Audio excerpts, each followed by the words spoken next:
بسم الله الرحمن الرحيم. ادع إلى سبيل ربك بالحكمة والموعظة الحسنة وجادلهم بالتي هي أحسن. إن ربك هو أعلم بمن ضل عن سبيله وهو أعلم بالمهتدين.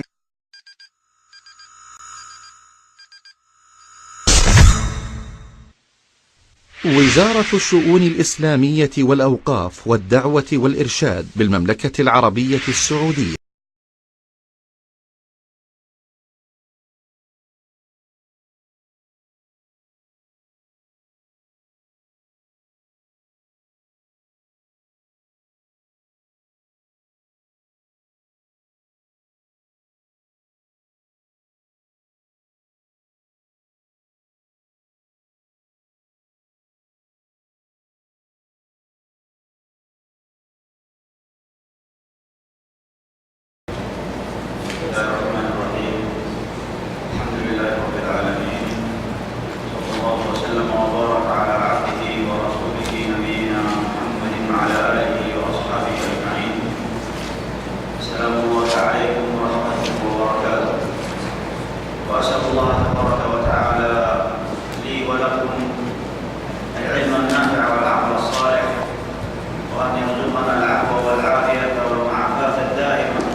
وأقول لكم هنيئا لكم بمثل هذه المجالس التي ينبغي أن يحرص عليها كل مسلم ومسلمة، وما ذلك إلا لحاجة الإنسان المسلم إلى العلم الشرعي النافع. وما إخال هذه الدورة ودروسها التي تدرس فيها إلا من ذلكم العلم النافع الذي حرص عليه سلفكم الصالح، فقد كان أئمة الهدى والعلم والمعرفة كانوا يحرصون على مثل هذه البذور التي أصلها وأساسها كتاب الله وسنة رسوله صلى الله عليه وسلم وبفهم السلف الصالح. وهذا الذي ينبغي على كل فرد منا أن يحرص على الكتب النافعة التي تعتمد على الميراث الذي هو الميراث الحقيقي، كتاب الله وسنة رسول الله صلى الله عليه وسلم. ينبغي على كل واحد منا أن يجاهد نفسه، لأن هذه الطريق طريق طلب العلم والسير فيه والاستمرار عليه يحتاج إلى مجاهدة. كل واحد منا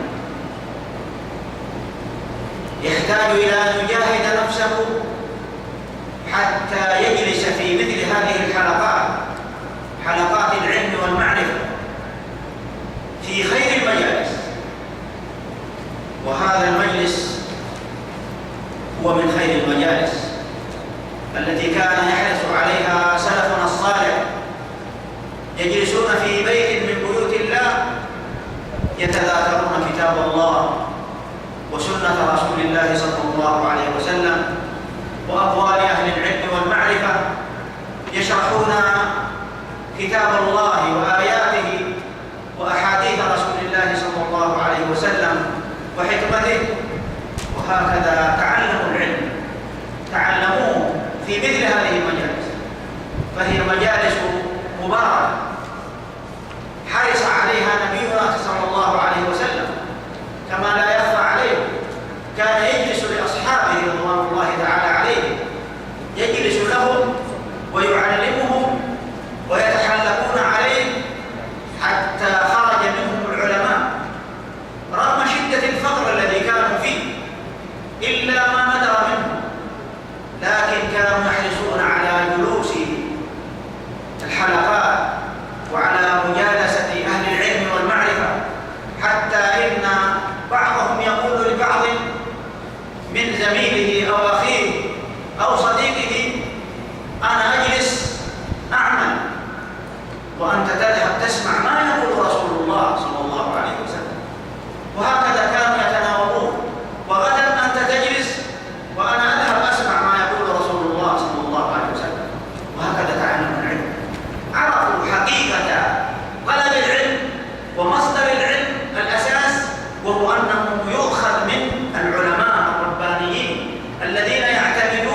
في أي حلقة علمية نافعة يستفيد فيها من العلوم في تفسير كتاب الله أو شرح أحاديث رسول الله صلى الله عليه وسلم أو الفقه الإسلامي أو غير ذلك من العلوم النافعة أو وسائل العلوم النافعة. أردت أذكر نفسي بهذا أولا ثم أذكر إخواني جميعا وفقكم الله وعانكم. ثانيا، بدأنا في هذا الكتاب المبارك كتاب آداب المشي إلى الصلاة من مؤلفات الإمام المجدد الشيخ محمد بن عبد الوهاب رحمة الله عليه مسكنه الله الفردوس الأعلى من الجنة. هذا الكتاب كان يحرص عليه سلفه الصالح، وذكرنا هذا أذكر في العام السابق، وأن طلبة العلم بل والعلماء كانوا يحرصون على مذاكرته، كانوا يحثون طلابهم على مذاكرة هذا الكتاب صغير الحجم، وربما يقرأه الإنسان ويقول كل ما فيه معلوم، يتحدث عن الصلاة وعن الزكاة وعن الصيام، هذه معلومة، لكن بركة العلم عظيمة. بركة العلم ربما تجدها في كتاب صغير، ولذلك لا يحتقر من كتب العلم شيء. رحمة الله على الوالد كان يقول لا تسموا الكتب كتيب، لا تسموها كتيبات، كتب حتى ولو صغر حجم سموه كتاب، لأنه لا يحتقر شيء من كتب العلم ومن مؤلفات العلماء حتى ولو صغر حجمه وقلت مسائله، فإن فيه خيرا وبركة. لعل الله عز وجل يفيدك من هذا الكتاب مسألة تفيدك في دينك وفي دنياك، وتبقى معك تنهمر عليك الأجور العظيمة والخيرات الكثيرة والحسنات من الله تبارك وتعالى بسبب مسألة أو مسألتين أو بسبب كتاب صحيح. قيل أن التسمية قيل سماها الشيخ نفسه رحمه الله عليه، وقيل سماه طلاب كتاب آداب المشي، وبعض أهل العلم يسميه كتاب العبادات، يسميه كتاب العبادات. ليست كل العبادات، لكن أهمها وأعظم الصلاة والزكاة والصيام، ويلحق بها أيضا الجنائز والعيدين والكسوف.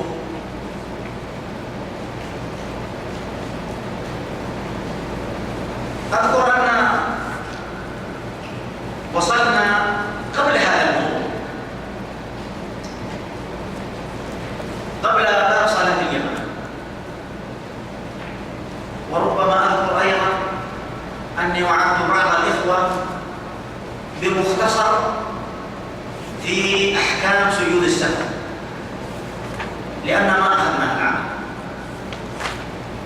لكن بما أن المقرر يبدأ وقرر عليكم وسلم لكم من باب صلاة الجماعة ولا لا هكذا، سأجعل إن شاء الله تعالى ليلة من الليالي نتحدث فيها عن سجود السهو.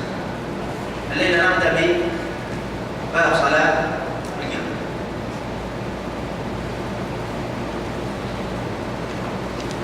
أولا صلاة الجماعة يجر الحديث إلى الصلاة نفسها، وأن الله عز وجل فرضها، وأنها فريضة عظيمة بعد توحيد الله تبارك وتعالى، وأن مقامها في كتاب الله وفي سنة رسول الله صلى الله عليه وسلم عظيم. فكم تجد في القرآن من الأمر بها بإقامتها والمحافظة عليها والثناء على أهلها، وكذلك في سنة النبي صلى الله عليه وسلم كل الأدلة تدل على أهمية شأن الصلاة. فلذلك ينبغي على كل مسلم ومسلم أن يعتني بصلاة أشد العناية،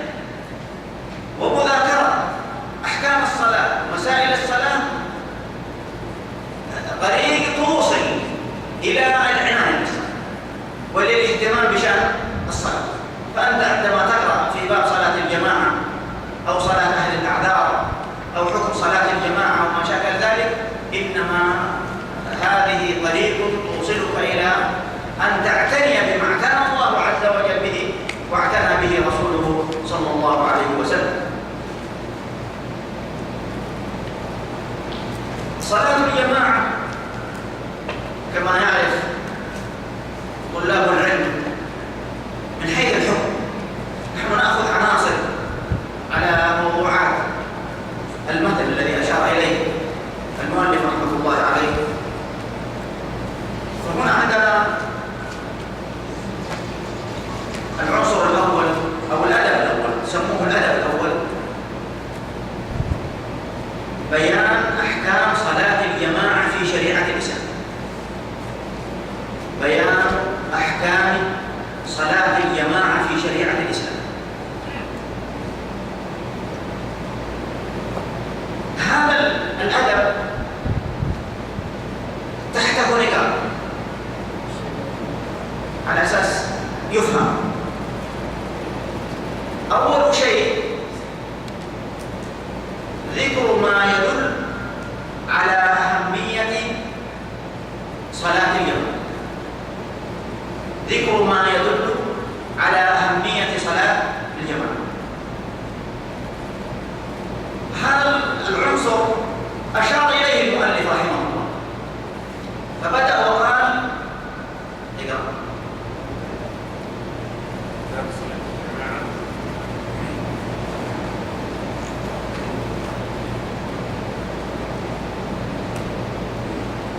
بسم الله الرحمن الرحيم. الحمد لله والصلاة والسلام على رسول الله، أما بعد. قال شيخ الإسلام محمد بن عبد الوهاب رحمه الله تعالى: باب صلاة الجماعة. أقلها اثنان في غير جمعة وعيد، وهي واجبة على الأعيان حضرا وسفرا، حتى في خوف، لقوله تعالى: وإذا كنت فيهم فأقمت لهم الصلاة، الآية. وتفضل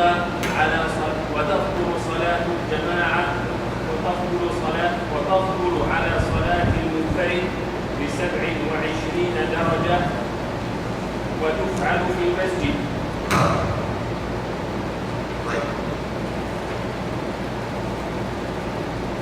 نأتي الآن إلى ذكر ما يدل على أهمية صلاة الجماعة.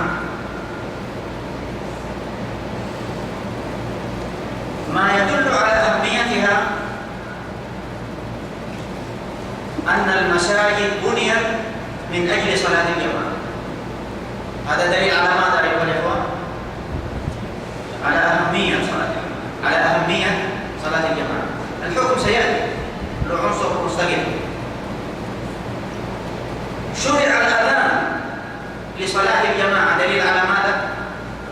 على أهمية صلاة الجماعة. هذا أمر ثاني. مما يدل على أهمية صلاة الجماعة التقاء الناس والتعارف الذي يحصل بينهم في بيوت الله تبارك وتعالى، حيث أن الناس يلتقون في بيت من بيوت الله تحصل بينهم الألفة والمحبة، ويحصل بينهم التعارف، ويحصل بينهم التعاون، ويحصل منهم الدعاء بحيث يدعو بعضهم لبعض. هذا مما يدل على أهمية صلاة الجماعة. مما يدل على أهمية أيضا صلاة الجماعة أن المصلي مع الجماعة أبعد من الشيطان من الذي يصلي بماذا؟ بمفرده. وهذا دلالة على ماذا؟ على أهمية صلاة الجماعة. مما يدل أيضا على أهمية صلاة الجماعة أن المسلم إذا صلى جماعة ينشط عندما يكون في جماعة المسجد، ينشط لأداء هذه الصلاة ويستحضر فيها ويتدبر ما فيها، بينما المصلي لوحده لا يوجد عنده هذا إلا ما رحم الله. هذه أمور تدل على ماذا؟ على أهمية صلاة الجماعة. العنصر الثاني ثانيا بيان أقل ما تطلق عليه الجماعة. بيان أقل ما تطلق عليه الجماعة.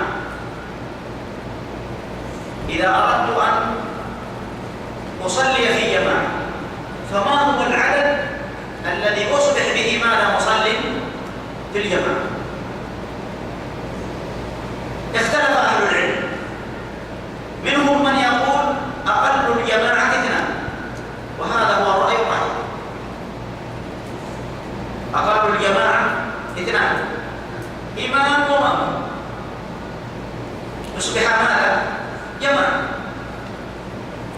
ولذلك قال الله تعالى: هذان خصمان اختصموا في ربهم. هذان 2 على رأي بعض المفسرين. ثم قال ماذا؟ اختصموا، أتى بضمير الجمع مما يدل على أن الاثنين جماعة. ثم إن النبي صلى الله عليه وسلم أمر الشابين اللذين أتيا إليه وتعلم العلم وأمرهما بالرجوع، أمرهما بماذا؟ بالصلاة جماعة. قال: يؤمكما أكبركما، مما يدل على أن أقل الجماعة ماذا؟ 2. والأدلة كثيرة. الشاهد من هذا أن الرأي الراجح هو أن أقل الجماعة 2، إمام ومأموم. الرأي الثاني يقول أقل الجماعة 3، أقل الجماعة 3، لأنهم يقولون إذا قلنا 2 فهما 2 مثنى، يختلف عن ماذا؟ عن معنى الجمع، عن معنى الجمع. له وجهة في اللغة العربية، ولكن بالنسبة لأصل الجماعة الشرعية محكوم بالدليل ومن جملة الأدلة التي ذكرناها في السابق.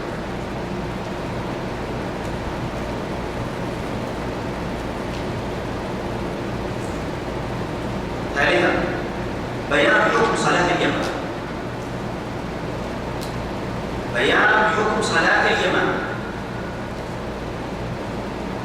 وهذه المسألة لأنهم طلبة العلم تختلف فيه.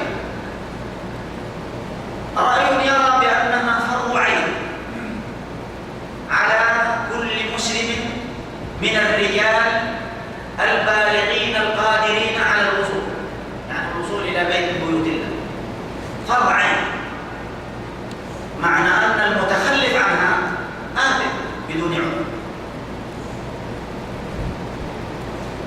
الرأي الثاني يقول بأنها سنة، بمعنى يثاب فاعلها ولا يعاقب تاركها. والرأي الثالث يقول بأنها فرض كفاية، إذا قام بها البعض سقط عن الآخر. 3 أقوال مشهورة، ولكن الراجح الذي عليه أكثر أهل العلم قديما وحديثا والمؤيد بالأدلة أن صلاة الجماعة على المسلم البالغ القادر فرض عين، فرض عين، يجب عليه أن يأتي بيتا من بيوت الله حينما يسمع منادي الله: حي على الصلاة، حي على الفلاح، إلا من عذر شرعي، وستأتي الأعذار الشرعية.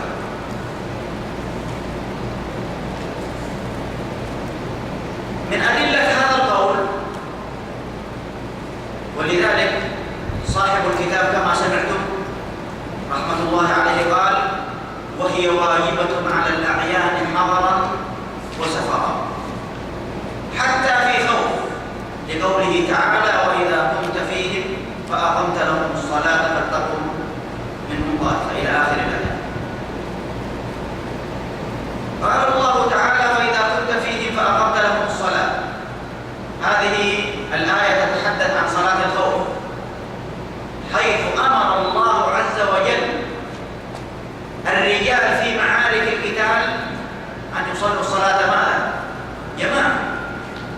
فإذا كانت صلاة الجماعة واجبة في حال الخوف، ففي حال الأمن وغيره من باب أول.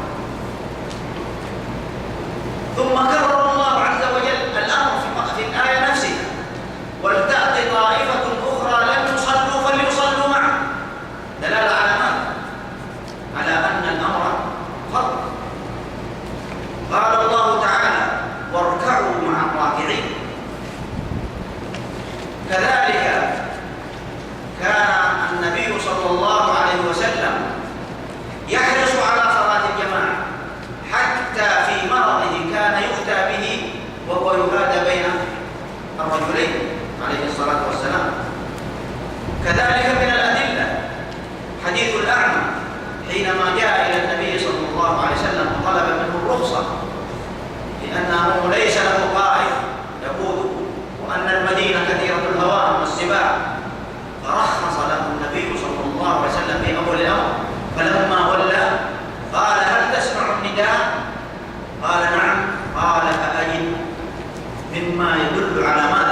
نفاق اعتقادي ونفاق عملي.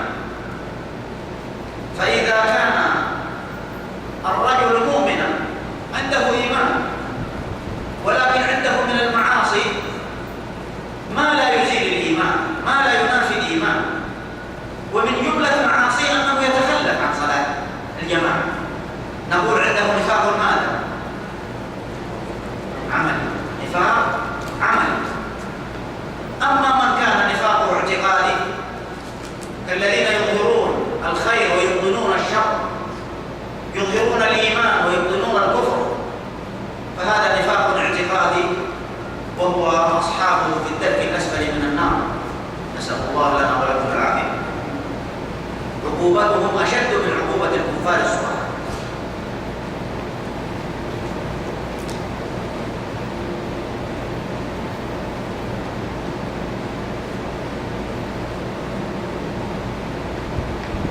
الرأي الثاني القائلون بأنها سنة يستدلون بحديث ثالث، يقولون قول النبي صلى الله عليه وسلم: صلاة الجماعة تفضل أو أفضل من صلاة الفرد ب27 درجة. فقالوا قد ذكر الفضل هنا مما يدل على أن لو صلى مفردا فصارت صلاته ماذا؟ صحيحة ولا يؤاخذ على ترك صلاة الجماعة. وأهل العلم قالوا نعم، الحديث يدل على فضل صلاة الجماعة ولكن لا يدل على سنية، لأن هناك أدلة أخرى تدل على أنها ماذا؟ فرض، ويؤخذ بماذا؟ بجميع الأدلة. فصار هذا الرأي ماذا؟ مرجوح. الرأي الثاني بأنها سنة رأي مرجوح.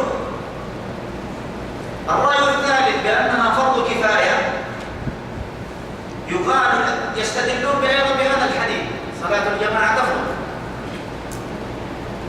ولكن يقال له أن هناك من الأدلة ما ورد على أن صلاة الجماعة فرض عين، وهو ما سبق إيراده، وبعضها أيضا لم يسبق لنا إيراده، وهي كثيرة ومتنوعة من الكتاب ومن السنة. الشاهد من هذا أن الرأي الراجح والذي يجب العمل به على الجميع من الرجال البالغين القادرين على حضور صلاة الجماعة أن يصلوا الصلاة جماعة في بيت من بيوت الله تقام فيه الصلاة. وأما الرأي الثاني بأنها سنة والرأي الثالث بأنها فرض كفاية فهما قولان لأهل العلم، لكنهما قولان مرجوحان.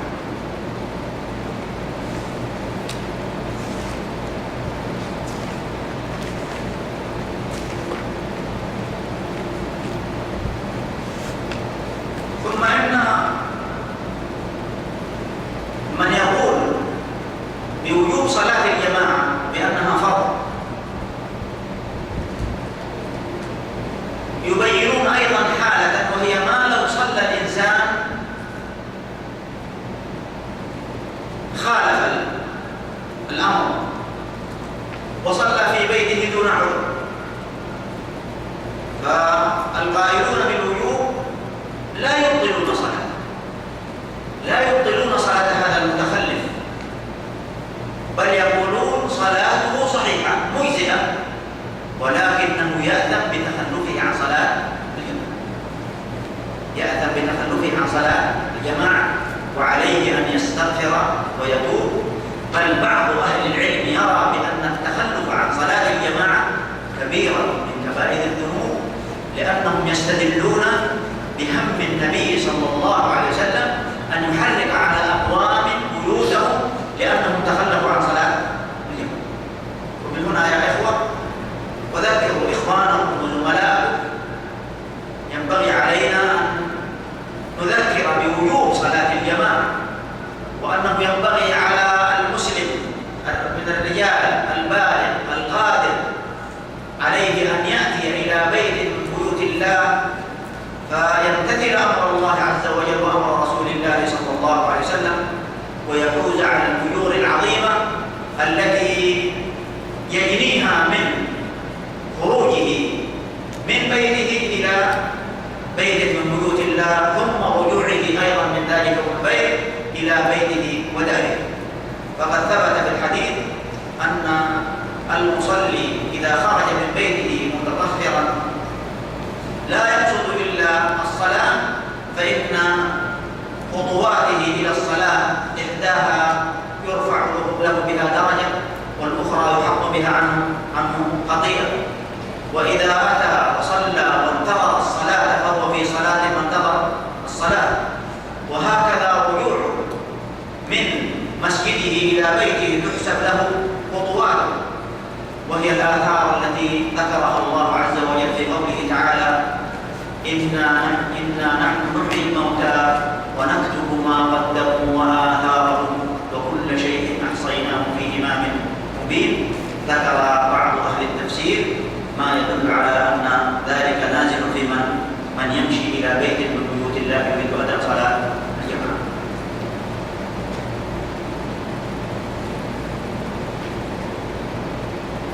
هذا واضح يا إخوان. رابعا،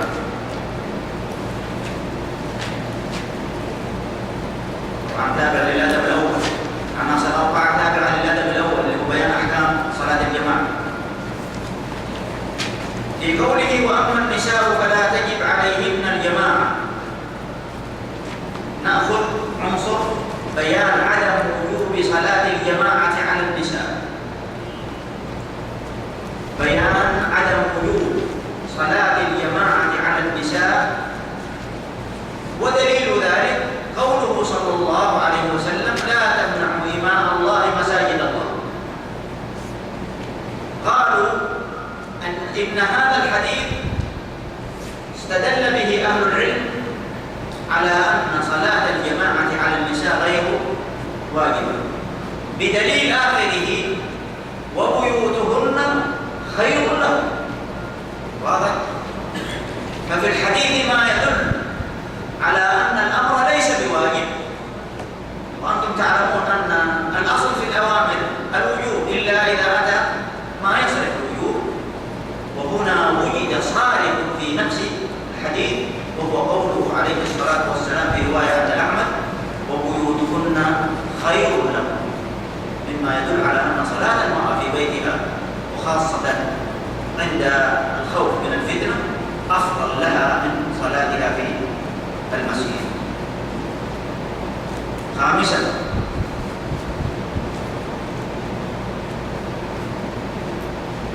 ذكر ما ورد في فضل صلاة الجماعة. ذكر ما ورد في فضل صلاة الجماعة.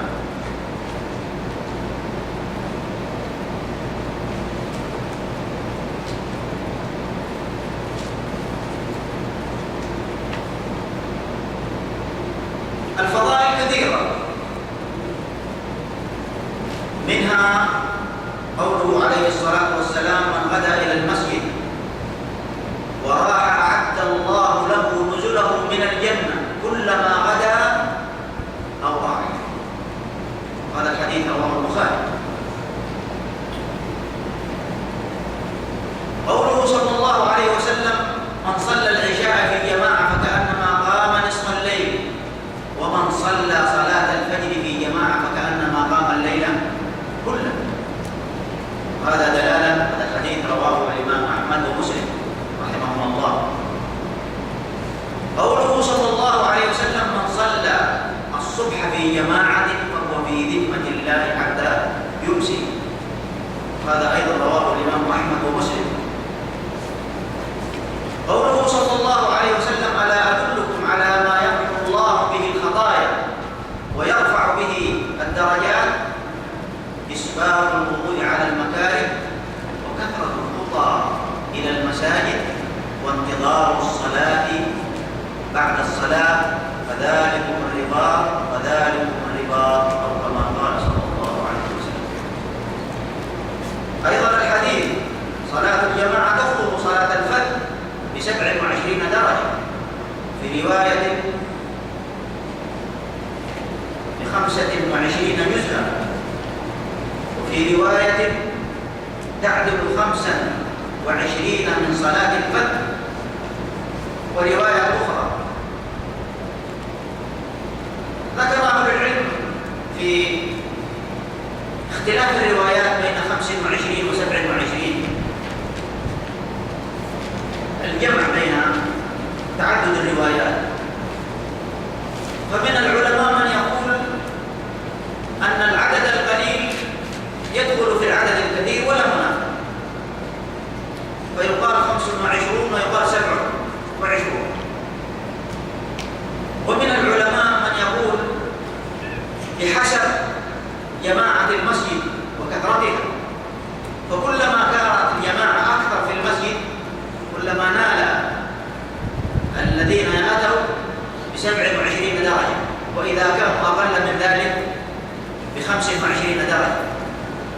ورحمة الله على الوالد ذكر أوجه الجمع في قرابة 12 وجها في كتابه الأفنان، من أراد الرجوع في الجزء الثاني إليه.